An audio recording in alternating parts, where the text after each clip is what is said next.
Welcome to the Mrs. R Relevant Daily Draft Podcast, brought to you by the Draft Professor. The Draft Professor is a group of podcasters bringing you daily draft podcasts and is home to the only dynamic mock draft simulator which allows fans to mock draft against other fans. The Draft Professor Simulator features a first-round challenge, 5 unique one-round drafts. The Draft Professor Simulator features a second-round challenge, 10 unique 2-round drafts. All mock drafts are always picking against the fans and draft analysts which use the simulator. Every mock, every pick, every time. The Draft Professor also features ranked players functionality, where you can rank your favorite players at every position. Optionally, you can add tiers to your rankings to show what round you have the players graded in. The Draft Professor also features Draft a Team functionality, which allows users to snake draft a team of 22 players to demonstrate your my guys, compare player strengths, and discuss draft prospects in a way no other mock draft simulator can. Thank you for tuning in to the Mrs. R Relevant Daily Draft Podcast. This episode will begin shortly. Well, welcome to the Mrs. R Relevant Daily Draft Podcast. This is our second podcast of the night. I believe it is the first time that Scott and Rudy have been with us. So welcome, both of you, and thank you. Rudy, how you doing this fine Thursday night? I'm doing great, man. Just ready to get this going. Doing well. Thanks for having me on. I appreciate it. Absolutely. Scott, it was great chatting with you before the show. How you feeling right now? Feeling good, man. Cool. It's the combine. I'm like kind of looking at it here and there. So if I'm randomly looking to the right, don't judge me. Yeah, so we got the NFL scouting combine going on as we speak. It is day one of the combine. It's on right behind my camera too. And we're going to go over some edges. And are the edges running? When are the edges running at the combine? When's everybody They just ran? They just ran. Okay, so they are running literally today. So today was defensive line. Correct. Got it. I didn't know if today was defensive tackle or defensive line. So you could be watching some of these guys run literally right now, and then we're going to be talking about where they are on the board. And Scott, this is your board that you had sent to me, and then Rudy, you're going to chime in on where you have some of these guys rated as we go through. So, Rudy, who is your top edge? That's a good question. I look back at this and I think to myself, Abdul Carter comes to mind. Now, I know he was injured in November, and I recognize that, his limited playing time throughout the remainder of the regular season may have hampered his draft capital just a little bit. And I say that because, having a foot injury, that's kind of a big deal, right? Because you're on them every snap. You don't have the ability to just take a snap off and say, you know what, I just can't do this, or be a player and walk off the field. It doesn't happen that way. I think he's still the consensus number one overall pick. I just don't know that he's going to be the consensus number one pick. And there are a lot of teams that are in need right now. I mean, let's be honest with you. Just a few years ago, the Dallas Cowboys decided to pick all defense. That was their first round moniker, was all defense. And there was a lot of defensive players to be had. This year, there are some, but not as good as we had seen in the past. It has nothing to do with the guys that are available. It's what's available and good for your team. So the pick that I would probably have, I'll stay with Abdul Carter until I see something contrary to him going first overall. Okay. And Scott, who is your number one edge? It's Abdul Carter. I think he's probably got the highest ceiling of these guys in the class. Comp-wise, Micah Parsons. I'm not as worried about the foot injury because as a Falcons fan, I saw that same injury that he has, that same broken metatarsal with Julio Jones. So outside of when Julio Jones broke the screw in his foot in 2013, he basically played almost every game of his career.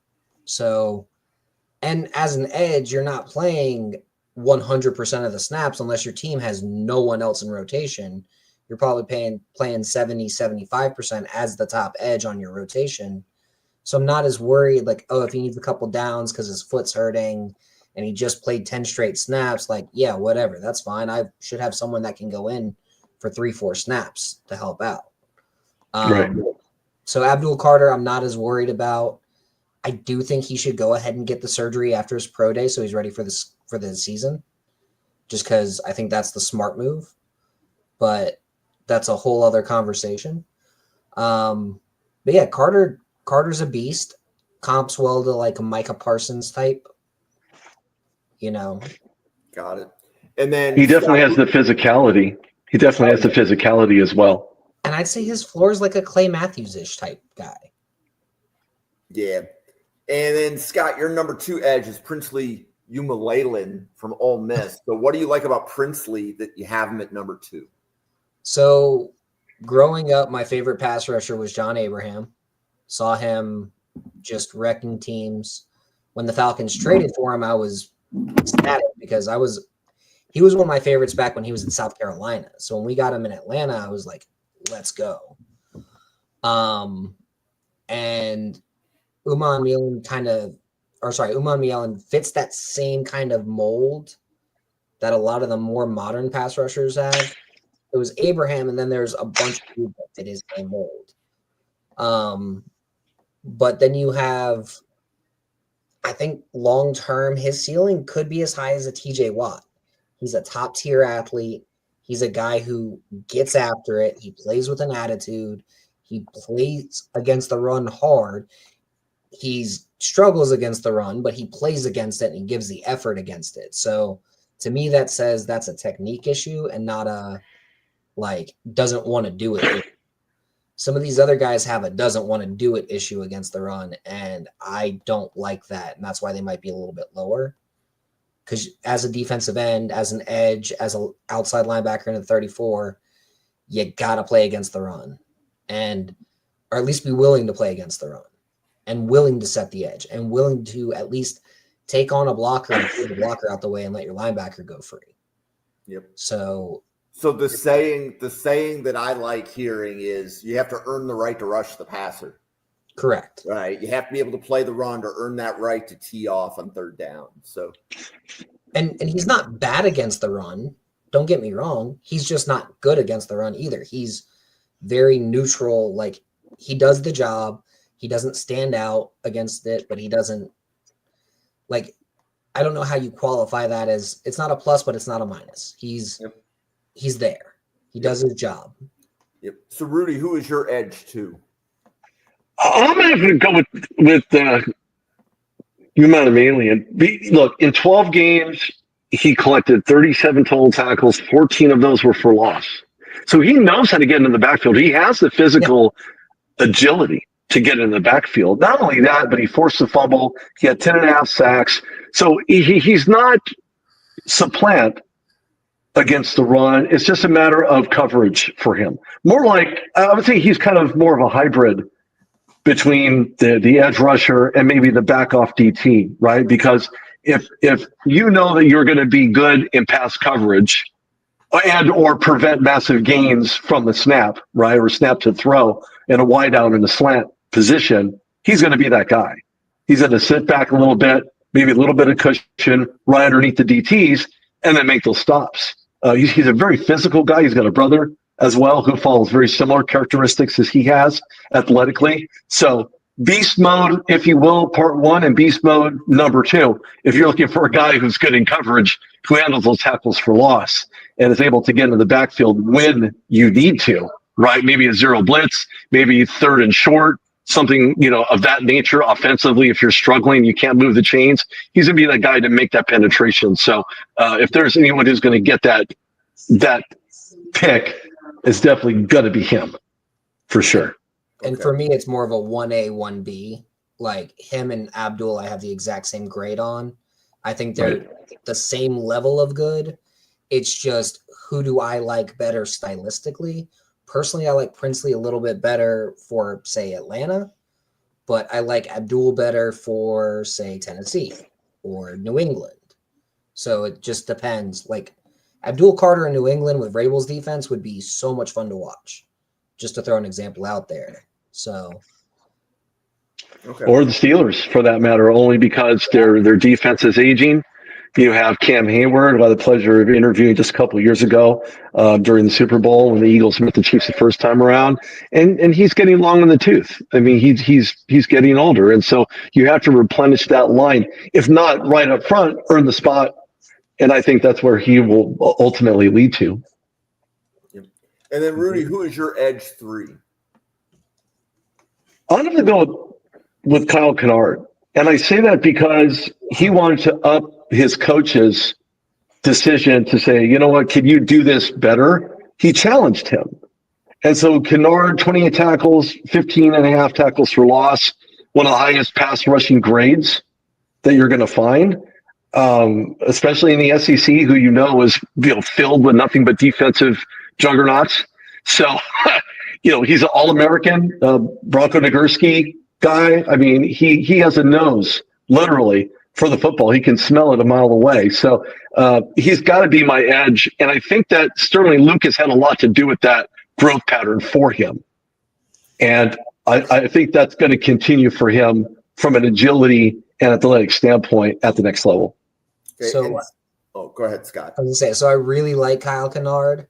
Like, if I have a guy, even though he might be like 15th or 17th or 19th, it doesn't mean that I don't like the guy. It just means that I have these other guys that I think are better than him, that I think are going to have better careers. Yep. And Kennard, to me, just schematically, it's tough to find a fit unless the team is a true 4-down lineman set on pretty much every down. And he's out there in that 6, that 7, sometimes the 5, but that's his bread and butter, and that's where you're using him.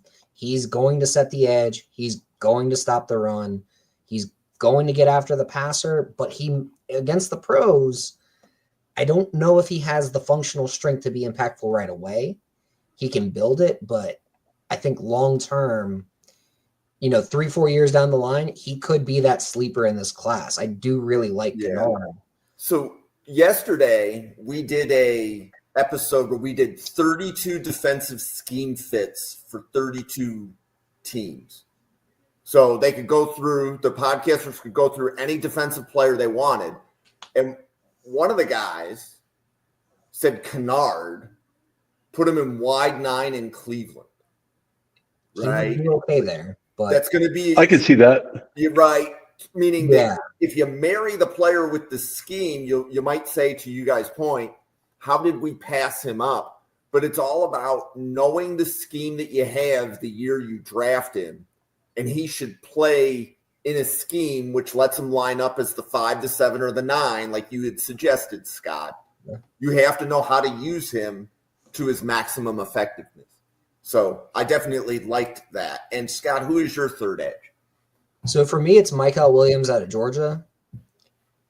If I'm betting on a guy with traits, but maybe not the most production, he's just got every trait I think you need as a pass rusher, as an edge defender. Now, I will say I don't give bonus points for coverage ability. Because for me, if your edge is dropping into coverage, you have problems with your scheme. Or you have problems in coverage in general. Because these guys' job should be to get out after the passer and to stop the run. Like, I hate dropping these guys.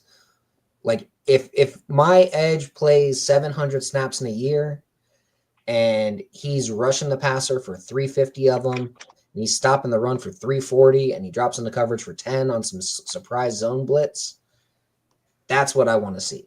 I don't want any of these guys dropping into coverage more than a couple snaps. So, like, Michael Williams, I don't think he's good in coverage at all, from what I've seen. Living in Georgia, I've seen a lot of them. But the dude can get after the passer. He's got great hand usage. He comes with a pass rush plan.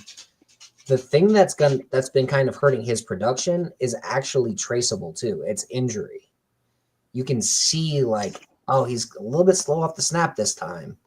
And when it came out that he had the injury, I was like, that makes so much sense for his senior year film or his final year film. Like, you could see him struggling to get out of his stance in some snaps. Okay. And Scott, who is Mike? You have Mike Green as your fourth edge. What do you like about Mike Green that you have him at 4? Just a maniac, just a Tasmanian devil coming off the ball. Like, some of these guys, they're good at one thing, and that's okay. And Mike Green is one of those, I'm getting after the quarterback kind of guys and not dropping him into coverage. I'm not playing him in the run as much as I can. Like, I just want him going out there, Tasmanian deviling around a tackle and just getting to the quarterback. That's all I want to see. And Mike Green is one of those guys that, like, you know what? I'll teach him how to – I look at it from, like, a coaching perspective too, because, like, I can teach him how to play the run. I can't teach him how to just get off so quick. I can't teach him how to go out there with very minimal understanding of hand usage, because he's got like 3 moves and he uses them and he counters them off each other, but he's got like 3 moves.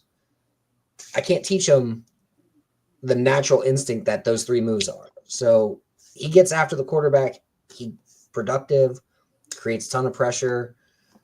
Again, tackles can't handle his speed. Like, I think he's a faster, stronger player when it comes to speed to power than James Pierce is. And Pierce just ran a 4.5. Like, and to me, they're very similar guys. Like, very similar guys. And Rudy, who is your edge number 4? It's got to be Mike Green as well. And I say it because you look at production. His production has like quadrupled. Right, 354 snaps and pass rush snaps versus 183 the year prior to that. So it shows that he's trainable, he's coachable. All coaches love that. That's something you can't get away from. You can't teach availability, especially when a guy like him who knows how to get after the passer. He's like crazy good off the line. I mean, you don't know where he's going to be. It's almost like you can't even compare him. I mean, you can't compare him to Troy Polamalu. But, I mean, as far as line-wise, he's going to get after you. It's just a matter of where he's lined up and how he's going to get back there. I don't know that I have him on a round 1 pick, maybe later in the first, like maybe 30th, 31st. I know the Chiefs just re-signed Smith, so that certainly doesn't help his cause. But because of defensive production and what the Chiefs look like in the Super Bowl, this guy could be like the wild card piece to it if he slips that far.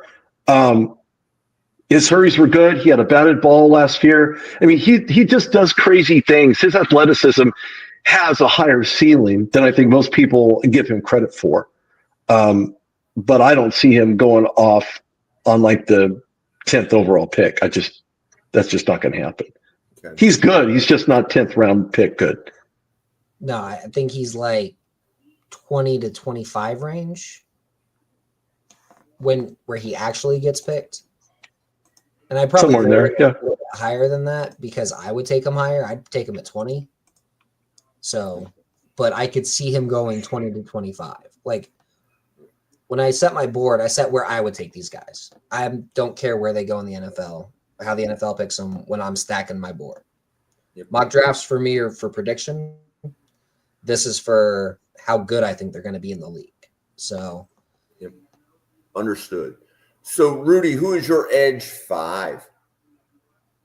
There's a sleeper guy. We're talking about sleeper guys, right? And I don't think he's sleeping on this. He's actually quite awake, and that's K. Robinson from Alabama. To me, he's a grade A guy. He's grade A, maybe a day 2, maybe low day 1, like somewhere in the latter 20s.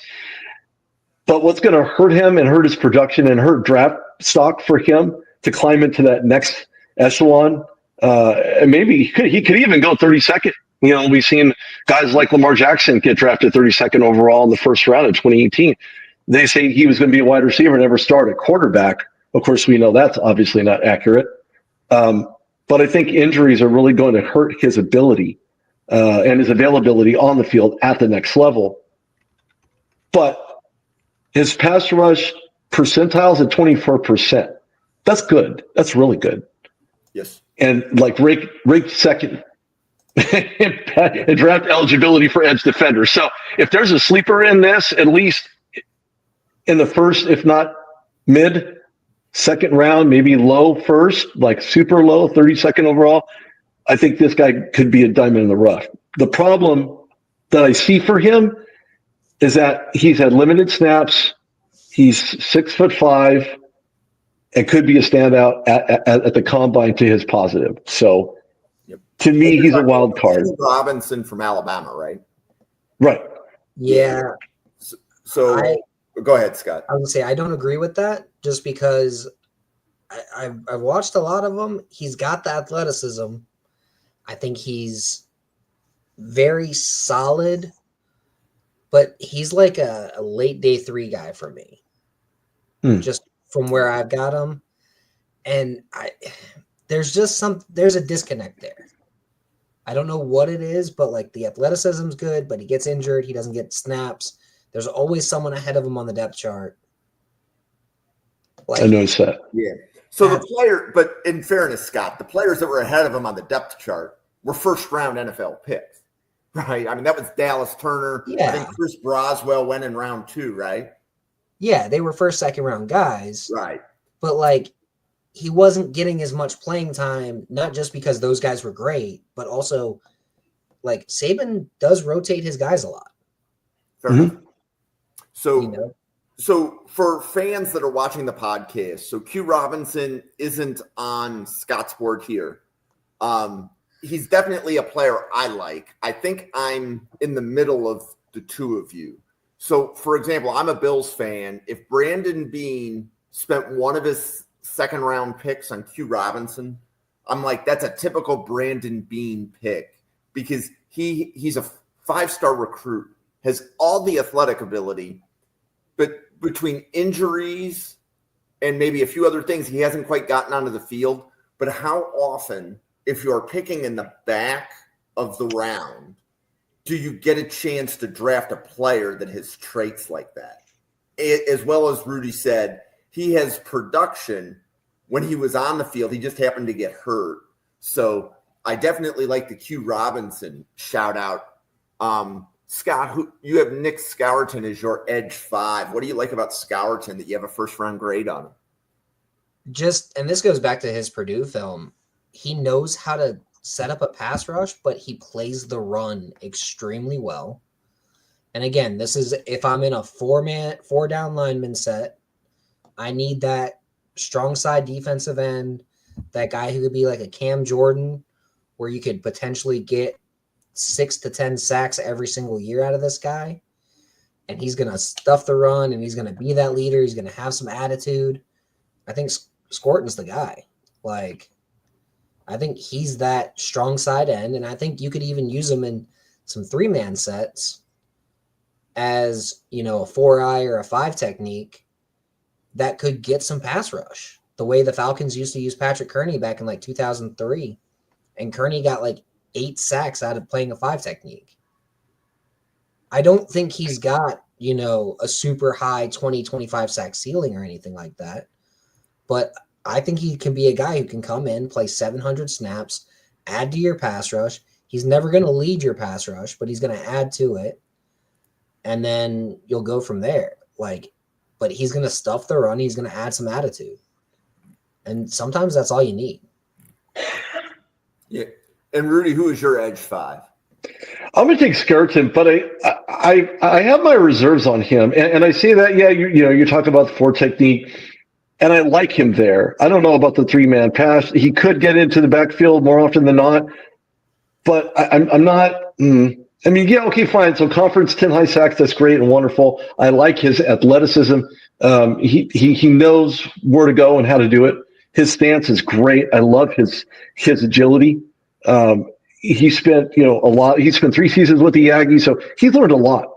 and continues to learn. Again, learnability is also one of those things you have to look at as well. But I mean, he had 31 tackles, 6 of those went for a loss. So in a 4 technique, I see a more on a solidifying component, but the leader of the pack, not likely. But I like his play. I enjoy watching him play. I mean, the guy he's got a motor. You just can't stop a motor, right? Unless you run out of gas or you don't have any oil in it. Either way, he's one of those guys where, you're looking at him and thinking, wow, if it wasn't for him, the Aggies would not have been as successful. So could he be successful at the next level with a team that can use his technique? Absolutely. Question is who's going to take a chance on a guy like that unless you run that scheme? And Rudy, you actually just said something that when somebody said the same thing about Scourton many podcasts ago, but they had said it almost the same way that you did, and correct my verbiage. But if I heard you say it is, you don't want Scourton to be your number 1 edge, but if you put him opposite somebody that's like a dominant edge, you're saying that he's a really good edge number 2 for your team. Is that how I heard you describe? That's a correct interpretation. Yeah, absolutely. Mm-hmm. Scott, what do you think of that interpretation of Scourton? I think you need as many pass rush bodies as you can get, and even if he's a high-end number 2 in your scheme, high-end number 2 pass rusher for your team, that's a win in the first round. Yes, because you pair him with a guy like, I don't know, you looking for a guy to potentially replace Cam Hayward. I think this could be that guy. He's going to have to gain a little bit of weight on his frame, don't get me wrong, but this is that kind of guy that you want because he's going to have that motor. He's going to have that same kind of attitude that Hayward brings. He's going to play the run, and he'll get 7-8 sacks, and that's what you want. He's a piece. But when you've got a TJ Watt, and you've got a Highsmith, and you've got like 3 other guys behind those guys, why not? I could see Denver falling in love with him as a guy to pair on the same side as Jonah Ellis. Yep.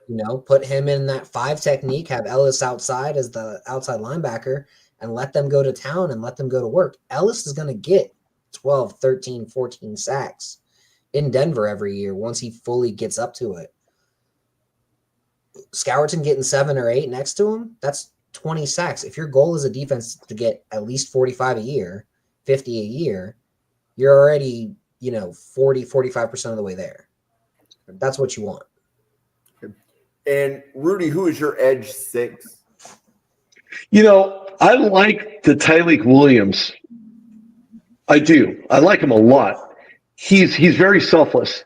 I mean, he's 6'3". He's a big boy. he carries the mean potatoes, right? As an edge? Yeah, like as an edge. Like I see it as like a 3-tack, a 1-tack, but as an edge. Well, you can always scoot. All you need to do is gain some athleticism and lose some weight. Get in shape. Maybe a spot there, perhaps. Maybe compare to a guy like, I don't know, Trey Hendrickson, right? Bigger body, larger frame. Knows how to get after the passer, but he did successfully against many teams. Steelers were one of them throughout throughout last year's campaign. And of course, they did. Bengals did have a conversation with Tyleik. He's like a fleet of foot guy. He's going to be the one that's going to sustain the outside, but maybe more so playing on the inside. But I don't know. I guess it would just depend on a variety of things: his size, his speed, his ability to maybe become that much more athletic and gifted foot-wise. And people thought Jerome Bettis wasn't going to do anything in the NFL. I mean, he got drafted by the Rams, and then what happened? The rest is history. Won a Super Bowl ring, fleet of foot, big-body guy. Had a chance to speak to him a couple years ago. Yep. But look what happened. Steamrolled how many guys to get to the end zone, including Brian Urlacher of the Bears? Yep. It's possible. It's possible. I mean, So it's Scott, who is your edge 6? It's Shamar the Ricky Bobby pass rusher, Shamar Stewart. Ricky Bobby pass rusher is a term that I've been throwing around online for probably a decade now, but it's a guy that wants to go fast but doesn't know how to use his hands. And that's Shamar Stewart. Literally no production. You are Mike Mamula-ing him up boards. And like it's all about his athleticism and all of that. He's got some pressures here and there. He doesn't hit quarterbacks. He doesn't sack quarterbacks. He doesn't really affect the run that well. This is a pure athleticism play. Like, I'm not going off of any production here. I'm literally just going off this dude athletically is created in a lab to play edge. Do I have the coaches that can teach him how to play edge the proper way? No idea. But if I did, this would be a guy who I would consider. Also, do I have the veteran guy to train him up? Do I have this? I think his best fit is probably a place like Los Angeles with the Chargers. Having Mack and Bosa, and, you know, obviously they would need to re-sign both those guys, but having Mack and Bosa there to kind of train him up and teach him what to do and really get him in the right mindset. And they could potentially grow him into his potential. Potential is sky high. Floor is dude's out of the league next year. Like, does not get it. Like, I'm dead serious. Like, I agree with you. I'm kind of hoping the Saints or the Panthers draft him. That's how, like, low I think his floor is. And he's been in college for 3 years and no improvement. Like, at some point, it's got to click. And it just has not. And he loses 25 pounds and comes to the combine and he looks like a completely different athlete. Because honestly, I thought he was going to be like a 4'9" guy at 290 pounds. And it's a completely different mold. Like, I didn't have him on my edge list. I had him more on my defensive lineman list because I saw him as that, like, 5 technique, like, to use another Steeler, Brett Kiesel type. You know, ceiling of like 4 or 5 sacks, but disruptor, gets in the backfield, forces the quarterback off the spot, that kind of guy. But just losing all the weight kind of shifted my thoughts. Like, okay, maybe he could play the edge. He's got the athleticism for it. But there's just a disconnect here. Like, and I only have him this high because I'm like, I could see it in the perfect situation. But that's going to be tough in the NFL. If he goes to find the top perfect 10, situation. If he goes top 10, that perfect situation at best might be the Saints with Cam Jordan kind of like leading him around and being like, here's how you do shit. But even then, I still don't know if I trust that. I don't know. I don't think Stewart's great, but I think he's got the athleticism to take a gamble on. Yeah, but how high do you go in that gamble? It can't be top. It's not going to be round. It's not going to be day 2. It may be day 3. Maybe. No. Maybe. For me, that gamble's high day 2, because if he hits, he's 15 sacks a year. If he hits, yeah, it's about floor versus ceiling and how teams draft. And I'm one of the great things about running Draft Professors. I can even do evaluators like floor ceiling. It seems like every Bengals analyst that I talk to, they evaluate floor. So they'll have like Tyleik Williams higher than a Derek Harmon based upon they like Williams' floor. But same thing, they'll knock Stewart down because the floor is really low. But then if you look at certain GMs, like going back to like the Q Robinson, for example, that's a ceiling pick. And I know Brandon Beane drafts for the ceiling. He is, but in order to draft for ceiling, you either have to be really new at your job or have a lot of job security. Right. And here's what I mean. Like Joe Shane. Well, no, and this is what I mean. Like Joe Shane can't be worried about trying to reach a player's ceiling. He needs guys that are going to help him keep his job now.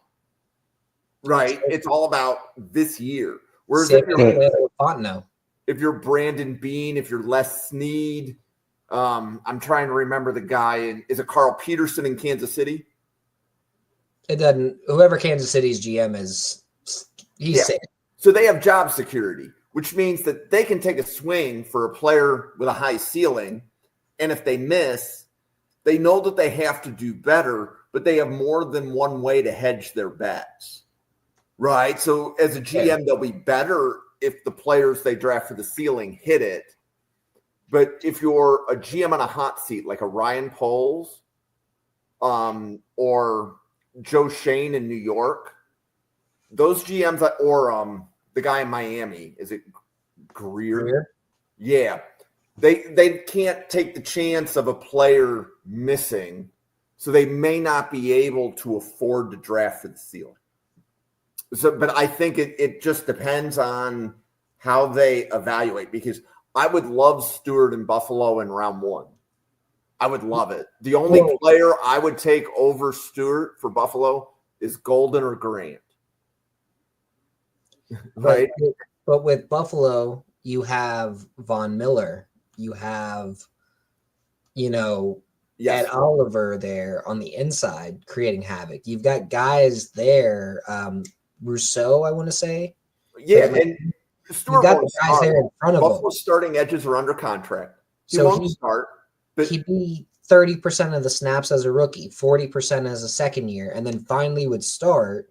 He'd get trained up by one of the greatest pass rushers ever in Von Miller. Yep, exactly. So it's a whole different thing. But even if he bottoms out, it's not going to be the end. Right? Buffalo, every year, Buffalo has about 3 new edges on the roster.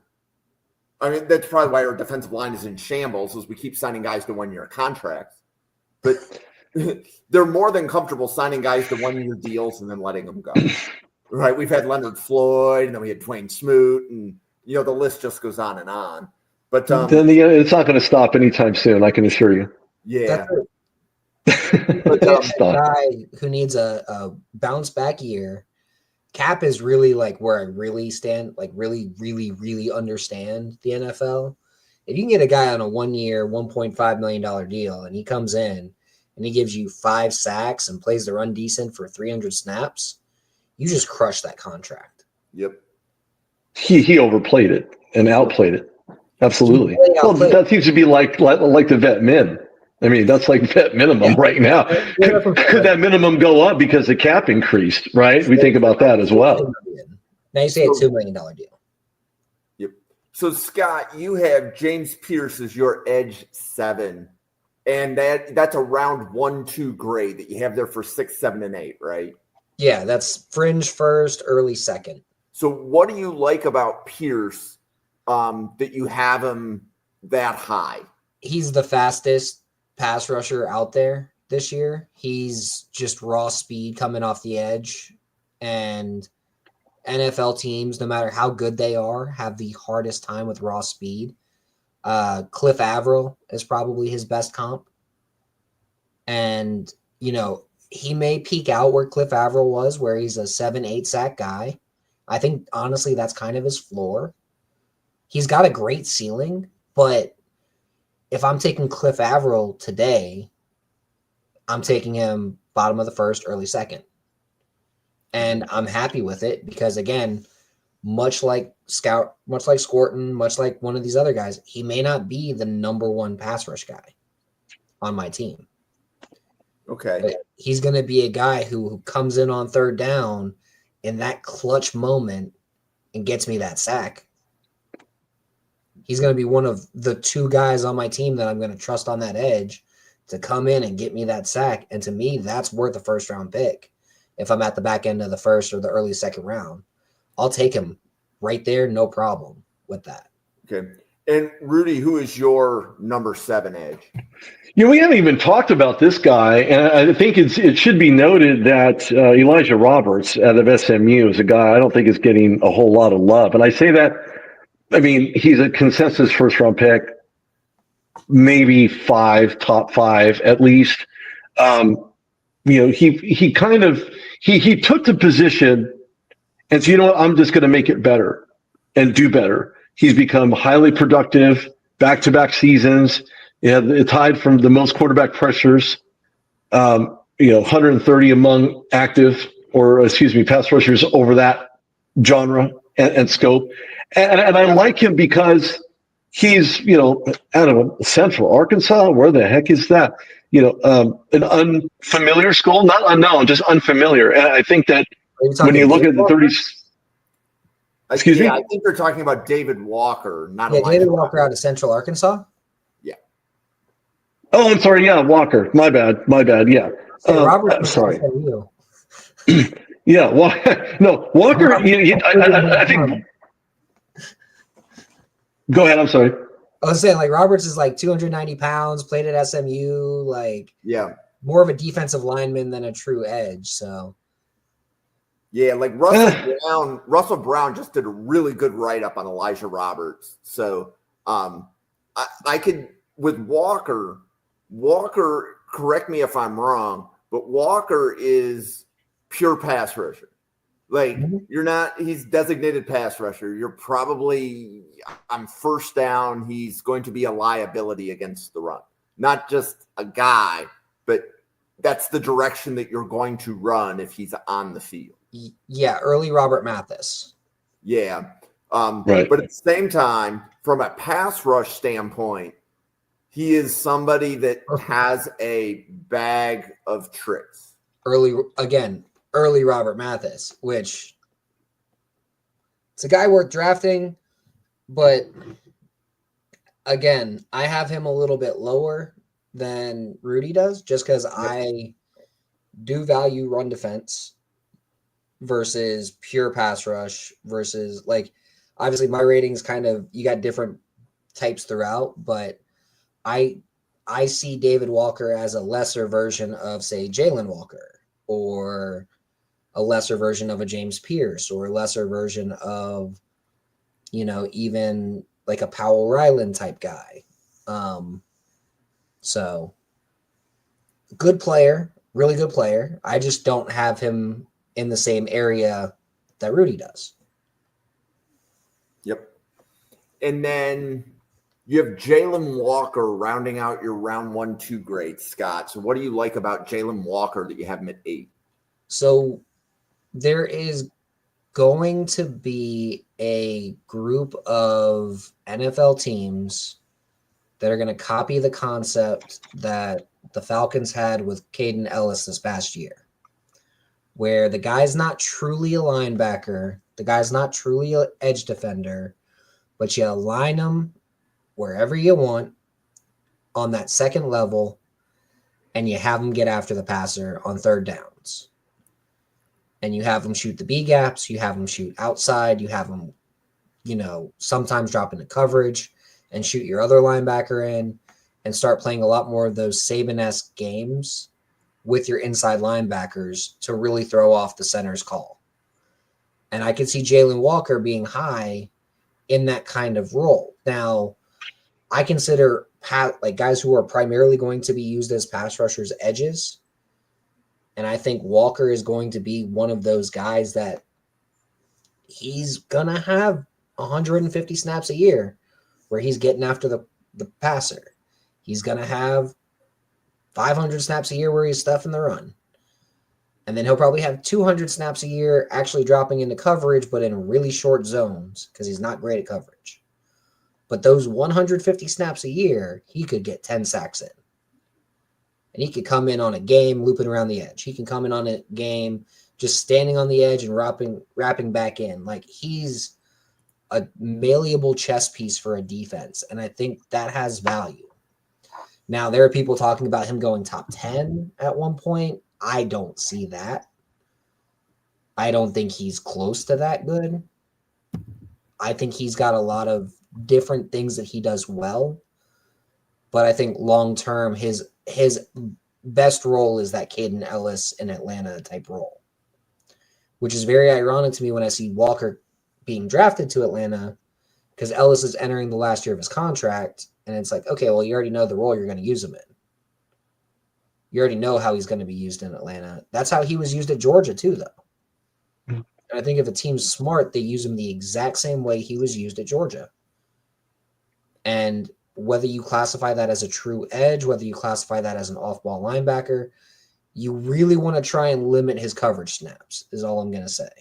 Yep. You don't want him out there 400 snaps dropping into coverage like he's Brian Urlacher, because that's not who he is. So, Rudy, who is your edge 8? I'm going to have to go with Jalen. I mean, the guy, he's AP All-American 2024. I mean, he has intangibles. He's going to be that roamer on the line, right? It's kind of like a QB spy, but at the line. He did a lot of great things last year.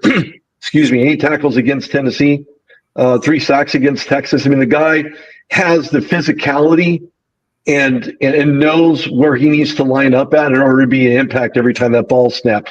I'm not afraid of his ability to scramble when he needs to stay in coverage. I mean, he didn't miss a game in 23. I mean, he played all 14. The guy is very durable, very personable, very coachable, trainable guy. I want to see more of what he has, especially at the combine, if he indeed got the invite. I don't know that he did or didn't. I'm not aware of that he did. Yeah. Oh, he got the invite. Okay. He got the invite. So I don't think he's running today, though. Yep. No, he's not running right now. But if he can perform at a higher level, good hand-eye coordination. I love that about him. Very physical guy. He has football IQ. I don't think that's mentioned too often, especially guys get to the next level when he has solid football IQ, because you can't roam the field unless you have the IQ to do so, to know when to do so, right? He had 10 QB hurries against Kentucky last year, not to consider Kentucky being a formidable opponent, because we're not. But just to being able to do the variety of things that he's done certainly puts him, and it's not even a day one, maybe mid-day 2, I suspect. But I think that really has a lot to do with what his showing is at the combine. Not to suggest that's like the ultimate marker, because it isn't. It's just a gauge of what these guys can do. And I see these runs saying non-official times. Well, of course not official times. There's officials, official time surrounding a lot of these events. But I mean, I like the guy. I think he has a lot. He has a competitive edge to him.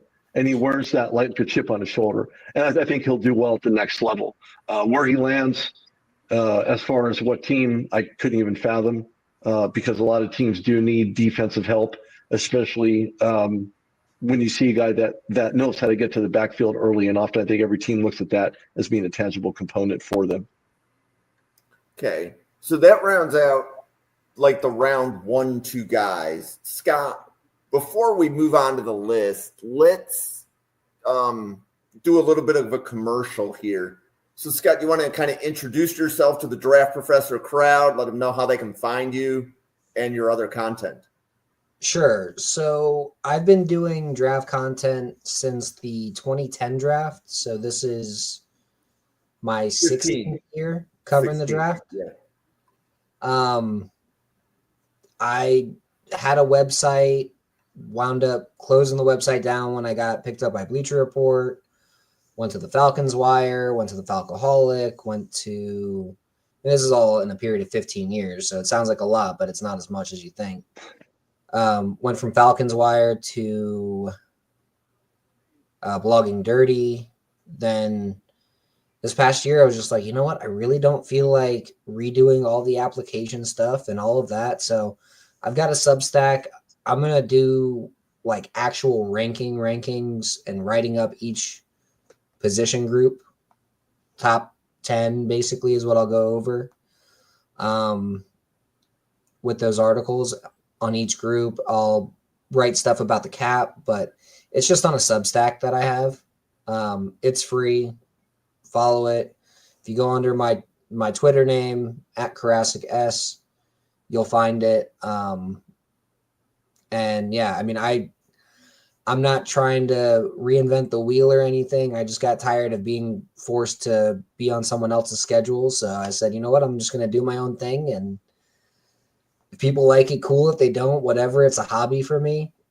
I don't need it to pay my bills. I'm lucky in that aspect. So that's nice. Just if you want to see my thoughts, I do that, and then I know a lot about the money aspect of the game. That's where I really look into it, the cap stuff, contract specifics. Really, the mechanics of contracts is the fun part. When things trigger and what that means for decisions and all of that. But trying to get others to understand what Twitter posts is very tough, but you can only do what you can do. I hear you. But yeah. Cool. Rudy, welcome to the channel. You want to introduce yourself? Sure. Thanks. I appreciate it. Thanks for having me on. Scott, I've seen you floating around, man. You do great stuff. So don't let anybody tell you otherwise, and I'm sure you don't, but just thought I'd throw that out there. I've been in broadcast media, my gosh, probably a better part of 11 years. Been to a couple NFL drafts, a few Super Bowls here and there. I really just try to bring an entertaining and factual component to a lot of the interviews and topics of conversation, and to be able to really bring out the types of adversities. You see guys, running this NFL combine. Everybody has a story. All players do, but not often is that story told, and or is it done accurately and passionately. And so you've got to be able to listen to the nuances. You learn a lot from these guys. I support the NFLPA and what they do for players that have, gone through heck and back, between leaving the NFL to, what are they doing now? Conversations like that to be had in addition. I love the player aspect to all of this. I think there's an underlying component to this. And I think it's a misnomer, to be honest, because people think, well, these guys retire and go into, back in their fetal position and go back home and do their thing. I hate to be the bearer of bad news, but that's not always the case. A lot of these guys want to get out and do things and be productive and, give back to others because they have the platform to do so. That's what really does it for me. And that's why I've been in this for as long as I have. And I'll continue to do so. And no, I don't get paid for this as well. And as Scott clearly pointed out, I'm kind of in the same boat. I don't rely on this to make me money.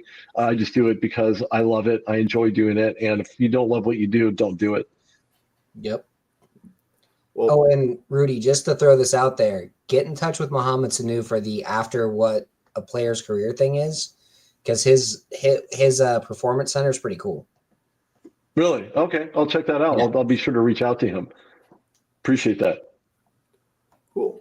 And for anybody, if this is your first time catching the channel, we have daily draft content. So the Draft Professor is a group of about 42 people, about 15 of them podcast regularly. We have a lot of, let's say, spot starters when somebody, they have to go out to dinner with their wife or is at the scouting combine or whatever. We have another 27 people that occasionally fill in. And then in the case of Scott and Rudy, this is just people I was communicating with on Twitter, and I put a podcast together, and that's kind of how this comes in front of you. But I want to remind you, daily draft content. So hit that subscribe on YouTube, and you'll be notified whenever we go live, which is at minimum twice a day. This is already the second podcast of the day, and we have one more coming at you in another hour where Newt, Bill, and Owen are going to be placing bets on the combine. So they're going to talk about which player is going to set whatever record. Like, I think it's going to be hysterical.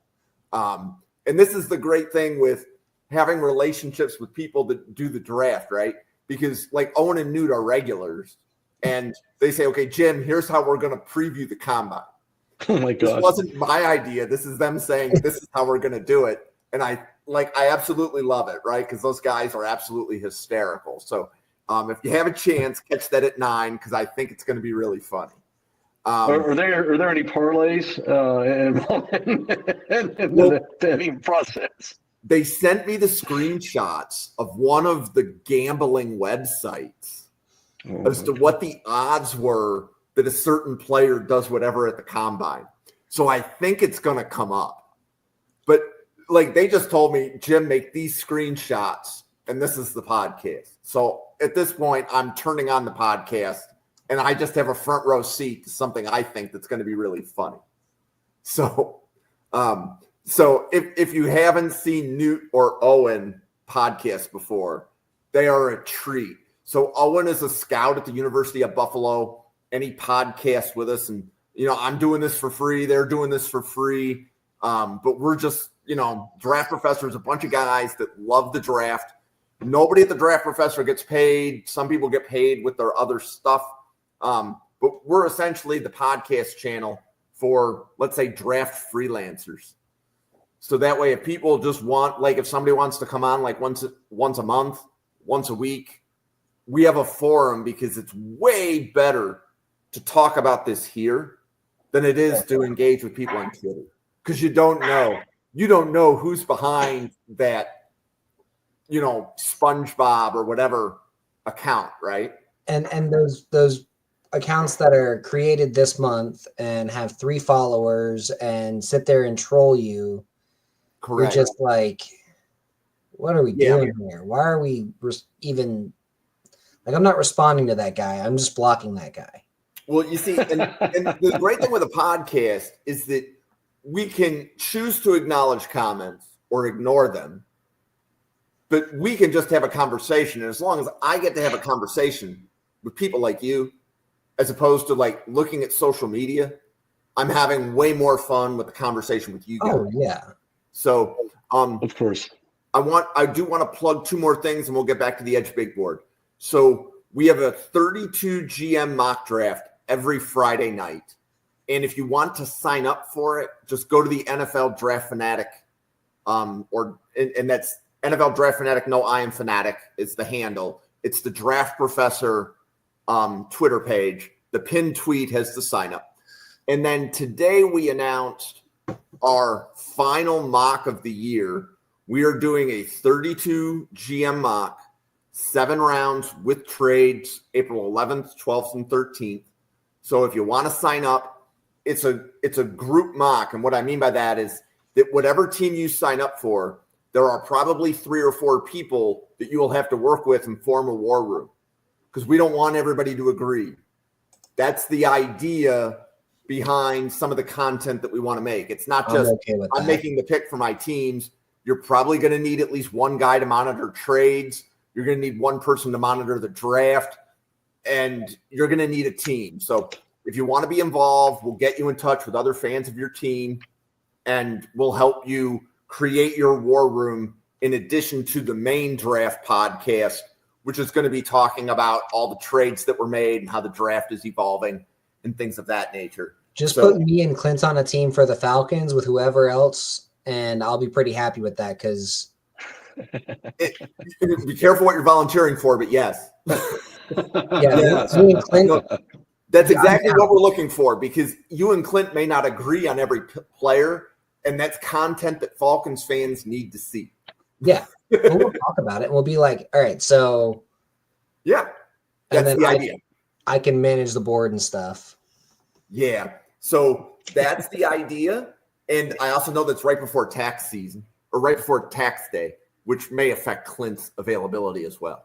So I will reach out to you for Atlanta, Scott, after the podcast. So thank you. All right, guys. Hey, it's been great. Thank you so much for having me. I appreciate it. I must bow out. Okay. But it's been great. I love having this conversation. I appreciate you guys. I appreciate the information, and I'll reach out to Sanu. Okay. Thanks, Rudy. Yeah, thanks, guys. Take care. Okay. So, Scott, I wanted to spend maybe like 5 or 10 more minutes on the board, but we don't need to go through all from Sawyer down to Ahmed Hassanin. Yeah. But if you had to look at your board, and if I had to ask you a couple questions, who do you think gets drafted higher than you have them on your board? Like, meaning, like, you may evaluate, like, you want somebody that plays the run and pass, but who do you think gets drafted, like, higher than where you have them on your board? So Donovan Eziruaku would be the name, from Boston College. Yep. Really, really talented player. But if I get that gut feeling that something's missing here, I can't put my finger on it, but there's just something missing here with this player. I'm not sure how I feel about them. I don't get any sort of hype when I watch him play. I'm like, yeah, I mean, he's almost a little robotic. Sometimes I get that feeling watching Donovan, and I'm just like, I'm not sure. If I'm just not 100% sure on a guy, I'm not putting him in my first round grade. Even a guy like Shamar Stewart, who I'm like fringe first, but I'm still like, oh, I'm sure about his athleticism. I'm sure about his ceiling. I'm not sure if he'll ever get there, but I am sure that he's got the tools to get there. Donovan, I'm not sure he's got all the tools to get there. You know? Landon Jackson, I think he's just limited in pass rush, but I think I could see a team falling in love with him, especially a 34 team that really wants that 5 technique. Kyle Kennard, to me, is one of those sleepers that a team that really values college production and above average athleticism, because he's not an elite athlete, but he's an above average athlete. So if you're like, you know what, I'll take the above average athlete with the really great college production. You know, SEC Defensive Player of the Years don't grow on trees, right? Mm-hmm. So that's the kind of guy that you're like, you know what, I'll take the chance on that in the bottom end of the second, top end of the third, no problem. That to me is a guy I'll take the chance on, even mid second, and just be like, you know what, I need an edge. This guy really fits my scheme. I love his attitude. He's a leader. He was the SEC Defensive Player of the Year. And if you're a Southern team in Carolina or Atlanta or Florida, like any of the 3 teams in Florida or, you know, Tennessee, and those, you take him, nobody's going to be like, oh, I'm so mad we drafted the SEC Defensive Player of the Year. They're going to be like, yeah, that's my guy. That's who I want. And especially Carolina. Carolina fans would take this guy round 1. Though it's South Carolina and Carolina Panthers fans, because he's that kind of dude. Yep. But there are some guys on here that are easily going to go higher. David Walker, definitely going to go higher. Honestly, I think I'm pretty well set on the edges. There's a guy who I didn't even list on my board on this top 26 that might go higher in like the 3rd round or so, Ja Joyner out of Minnesota. Great athlete. When it comes to Ricky Bobby pass rushers, I've seen so many of them come in and then turn into nothing. And he's just another one of those for me that wants to go fast and doesn't know how to use his hands. And if you want to go fast and don't know how to use your hands, it's not a long-term career for you. Yep. And I think that's a good pivot to then the summary. So first of all, I like your board.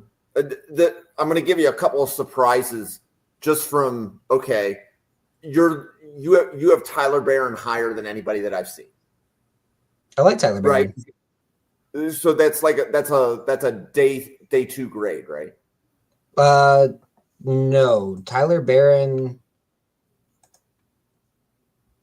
late day 2, early day 3. So like fringe day 2. Yeah, fringe 3rd round. So that was, I hadn't seen him day 2. I'd seen him on the board, but I hadn't seen, and maybe I misinterpreted the grades that you gave me when I color coded it. So that was my bad. Yeah. Late day 2, early day 3, like he's got a 100 grade, which for me is, I would take him in the 3rd round. If everybody on this group is gone by then, I would take Tyler Barron in the 3rd round right there. No problem. Yep. But and then he's probably my top of the 4th round guy. Yeah. And then the other thing I wanted to be able to point out, and you already alluded to it with Ja Joyner, is you have 26 guys listed. And we could probably name 10 more guys that are going to get drafted that aren't even you don't even have a round 5 grade on. Which would include deep class. Joyner, Kamen Rucker, Fadil Diggs. Those were the 3 that immediately came to my mind that I have round 5 or better on. But that just, to your point, that just goes to show you how deep. So if your GM skips drafting edges until day 3, there's a lot of guys on the left graphic here that are going to be likely. Oh, and you have Rucker. I just noticed that. These guys on day 3 are probably going to be serviceable NFL edges for 5 to 8 years, kind of thing. Like they may not be setting sack records, but these are guys that are going to have decent NFL careers for 5 to 8 years. Go ahead. These are your special teamers, your Lorenzo Carter rotational types, your James Smith-Williams plays the run but can't rush the passer types. Like, your guys that come in and they contribute, they get like maybe 2 sacks on a 400 snap rotation, but they're contributing. They're a role player, and that's a guy you need in your rotation. He's not going to set the world on fire, but he might force the quarterback off the spot and you get a pick off of it. Sometimes that guy is worth it. And on day 3, if you're getting that guy, like the way I look at it is NFL fans have very high expectations for a lot of their picks, and a lot of their picks don't pan out because they expect first-day starters from their entire draft class from round 1 to round 7, and they want all of them to be all-pros. If your round 6 guy is a special teamer at defensive end or outside linebacker in a 3-4, and he's coming in and he's playing 200 snaps a year on special teams, he's your ace. And then he also comes in for another 200, 250 snaps as a pass rusher, and he gets, a sack or 2 a year, but he's coming in and he plays the run well and he does everything else well and he's a great special teamer. That's a hit on a 6th round pick. That's a depth player that as he grows, he might eventually be a consistent starter who gets 6-7 sacks a year, but he may not get the starting role until 2 guys go down in front of him. That's okay. You spent a 6th round pick on a depth player. You didn't spend it on this guy's my star number 1 top best player ever. And I think a lot of NFL fans they expect these guys to be way more than they are right away. Some of these guys are going to take a couple years to even get close to their ceiling. Looking at Shamar Stewart. Some of these guys might be great day 1, Abdul Carter, or after about 8-9 games in the NFL, Princely. But some of them, they're going to have a very specific role year 1, like James Pierce and Mike Green, of go knock a quarterback's head off. Or they might not be used as much as a pass rusher year 1, like Jalen Walker, and he's going to be coming in as that 3rd linebacker depth guy. In a 4-3. He's that strong side linebacker who comes in, protects against the run, and gets after the passer here and there. But for the most part, he's still learning the game. So you can't expect every single pick to come in and be an all-pro right away. Give these players time. This is about potential. And I'm gonna hit on a couple. I'm gonna miss on a hell of a lot more. Yep. We all miss. And it's figuring out why you miss. Now, sometimes you miss because there's off-field stuff, and I don't have a background check company. I don't have private detectives working for me. I can't do any of that background check stuff. I just go off of on-field athleticism. That's it. On-field and athleticism. That's all I know. That's the only information available to me. Yep. So let's we've been going here for 70 minutes, so I appreciate your time. So let's close down the podcast. So for the 42 podcasters at the Draft Professor, for Scott, myself, thank you very much for watching. And we look forward to seeing you on another podcast soon. And everybody that's following, you are appreciated. And we go live again in about 45 minutes. So thank you, everybody.